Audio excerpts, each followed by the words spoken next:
Good morning, my name's Littlestone from forexflow.live. I'm going to start this week by continuing on the theme of the last few weeks of talking about Brexit and the pound. But what I want to highlight is that potentially to switch trades from what we've been looking at previously, which is cable or the pound versus a dollar, maybe into euro sterling because of a couple of reasons. What we're seeing at the moment is that euro sterling has been picking up on the Brexit trade. Maybe the last couple of years it's not been so significant, but we're seeing a lot more action coming into the options market on this pair. We're seeing a lot more volatile moves on this pair. Now, part of that is obviously dragged around by what is happening in cable. But we're just, as I say, just finding that a lot more people are getting involved in this pair regarding Brexit. And the second reason why it might be wise, if you're trading Brexit, to switch into this pair as well, is that obviously we're heading towards the US elections, which of course brings a huge dollar risk across the board. So if you're trying to trade the pound against the dollar on Brexit, it's becoming a much choppier waters, if you like. So this could potentially be a more cleaner trade or take you out the volatility a bit more.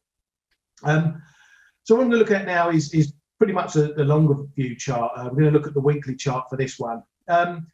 Now it doesn't really show that much. It's not a big chart. It shows a period, if you like, since Brexit happened. You can see it's been going sideways. We've had some volatile moves in there, of course. We also got the virus moves in there. We had a flash crash in there as well. So there's been lots going on, but for the most part, it's been going sideways. And we're pretty much stuck in with a particularly strong highs around about the 93s. That you can see there. You know, we've had several goes up at those levels, and that's been where it's really found its mark.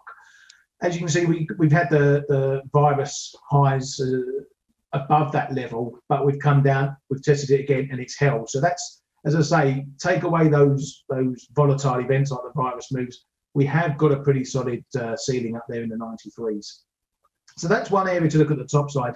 On the downside, and more in the short term, what we're seeing at the moment is pretty much stuck in a sort of 90 to 91, 92 range at the moment. That's where we're flip-flopping in between whilst the Brexit negotiations go on.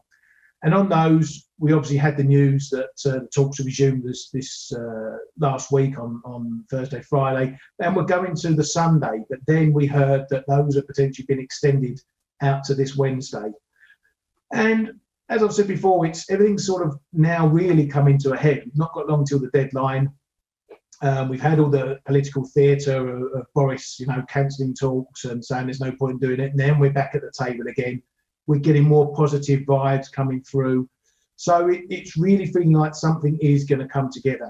Now, of course, there's always a risk we get a headline that they're still far apart and everything, and that's not going to happen. But we've heard that there's potentially something to be done on fishing, which is one of the sticking points, and generally a better effort to see if we get a deal done.